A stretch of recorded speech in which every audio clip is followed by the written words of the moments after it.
For 165 million years, a dynasty reigned supreme. In an age of giants, the Earth was a vibrant, thriving world, teeming with life in its most colossal and spectacular forms. This was the Mesozoic era, the age of the dinosaurs. From the bust-open plains, roamed by herds of Dinosaurs, their footsteps shaking the very ground, to the dense, humid jungles where predators like the Tyrannosaurus rex ruled with unmatched ferocity.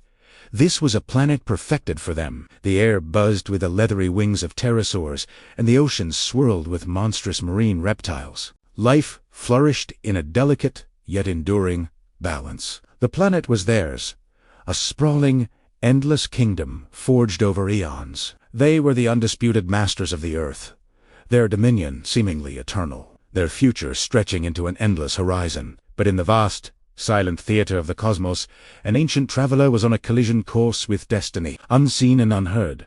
A celestial executioner, a rock the size of a mountain, was hurtling through the void, its trajectory set for a world that knew nothing of the impending apocalypse. The final act of their long reign was about to begin. The sky, once a familiar canvas of sun and clouds, became the harbinger of doom. Without warning, a brilliant, terrifying star appeared, growing brighter and larger with each passing moment. It was an asteroid, more than 10 kilometers wide, descending upon the planet at a speed 20 times that of a bullet. In an instant of blinding, silent light, it struck the shallow waters of what is now the Yucatan Peninsula. The impact was cataclysmic, a force a billion times more powerful than the atomic bomb. It carved a crater over 180 kilometers wide and 20 kilometers deep, vaporizing rock, water, and life in a flash of unimaginable energy. The planet itself rang like a bell, shuddering from a blow that would tear the very fabric of existence apart. This was not merely an event. It was the beginning of the end,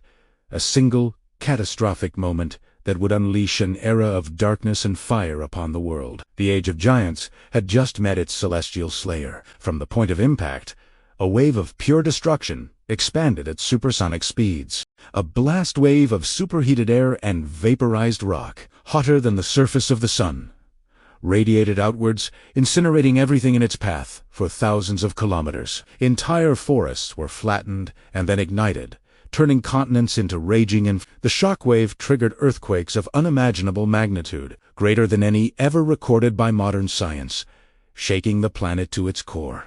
Gigantic tsunamis, some reaching hundreds of meters in height, raced across the oceans, smashing into coastlines with biblical force, drowning landscapes and sweeping away all life far inland. The initial moments of the extinction were an orchestra of planetary destruction, a symphony of fire, wind, and water that erased ecosystems in a matter of hours. The world was burning, a global firestorm ignited by a single stone from the heavens. As if the heavens' fury were not enough, the Earth itself turned against its inhabitants. The colossal impact destabilized the planet's crust, triggering a chain reaction of volcanic activity on a scale not seen for millions of years. Across the globe, from the Deccan Traps in ancient India to fissures deep beneath the ocean, volcanoes erupted with cataclysmic violence. Massive plumes of molten rock, ash, and toxic gases were spewed high into the stratosphere, a planetary wound bleeding fire and poison into the sky. These eruptions were not brief events. They continued for thousands of years, relentlessly pumping a cocktail of sulfur dioxide, carbon dioxide, and fine particulate matter into the atmosphere. The world, already reeling from the impact, was now being choked by its own internal turmoil. The sky, once blue, began to turn a murky, perpetual gray, a shroud of death descending upon the land. The combined effect of the impact debris and volcanic ash created a thick, impenetrable veil that enstruded the globe. Sunlight, the very source of life's energy, could no longer reach the surface. Day turned into an endless, twilight night, and a terrifying chill began to grip the planet. Temperatures plummeted in a phenomenon known as an impact winter, dropping by as much as 25 degrees Celsius. Ice began to form on inland seas, and snow fell in regions that had once been tropical paradises. The world grew dark and cold, a planetary winter from which there seemed to be no spring. The engine of life on Earth, photosynthesis, sputtered and died. The once lush greenery that fed the great dinosaurian herds withered and turned to dust in the eternal gloom. With the death of the plants, the foundation of the entire global food web crumbled. The great herbivores, the lumbering triceratops, and the colossal sauropods starved first. With no vegetation to sustain their massive bodies, their populations collapsed in a wave of mass starvation. Their demise was a death knell for the great carnivores that preyed upon them. The mighty Tyrannosaurus rex, the apex predator of its time, was reduced to a desperate scavenger in a barren, frozen world. With no prey left to hunt, its fate was sealed. The intricate chains of life, built up over millions of years, snapped one by one. In the oceans, the collapse of plankton decimated marine ecosystems, leading to the extinction of the mighty mosasaurs and plesiosaurs. From the smallest insects to the largest predators, life was being systematically extinguished in a silent global. The statistics are stark and brutal. More than 75% of all species on Earth vanished. The dinosaurs, after their epic 165 million year reign, were gone forever. Their legacy reduced to fossilized bones, buried beneath layers of ash and time. The skies were emptied of the majestic pterosaurs, and the oceans were cleansed of their monstrous reptilian rulers. The extinction was not selective. It was a great filter, a planetary reset button that wiped the slate clean. Only the small, the resourceful, and the lucky could hope to navigate this new, hostile world. The Age of Giants had come to a definitive and catastrophic end, leaving behind a planet shrouded in silence and shadow. In the desolate aftermath, in the quiet of a world scrubbed clean of its titans, new opportunities arose for the survivors, sheltering in burrows, scavenging in the undergrowth, and enduring the harsh, cold darkness with the adaptable, and the resilient. Among them were our distant ancestors, small, shrew-like mammals that had lived in the shadows of the dinosaurs for millions of years.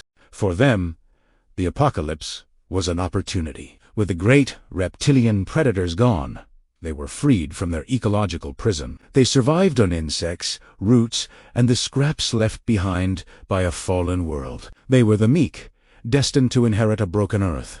They, along with certain birds, crocodiles, insects, and deep-sea creatures, were the torchbearers of life, clinging on through the long, dark winter. Slowly, agonizingly, the earth began to heal.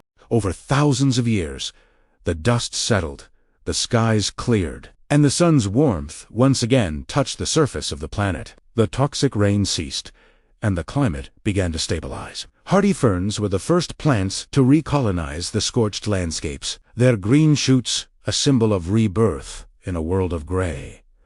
As plant life returned, the planet began to breathe again. The survivors, emboldened by the absence of their former overlords, emerged from their shelters. This was the dawn of a new era, the Cenozoic, the age of mammals. The world was an empty canvas, and evolution began to paint a new masterpiece with a palette of survivors, setting the stage for a world utterly different from the one that had been lost.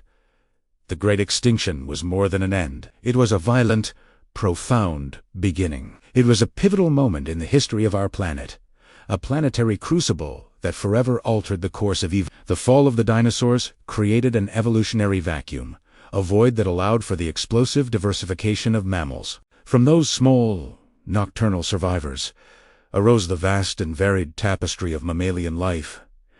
We see Tidar from the whales that swim the oceans to the bats that navigate the night sky. And from one particular branch of this new dynasty, a lineage of primates would eventually emerge, culminating in a species capable of looking back at the stars, understanding the cataclysm that made its existence possible. The legacy of the asteroid is written in our own DNA. We are all children of the extinction, the improbable inheritors of a world reborn from fire and ice.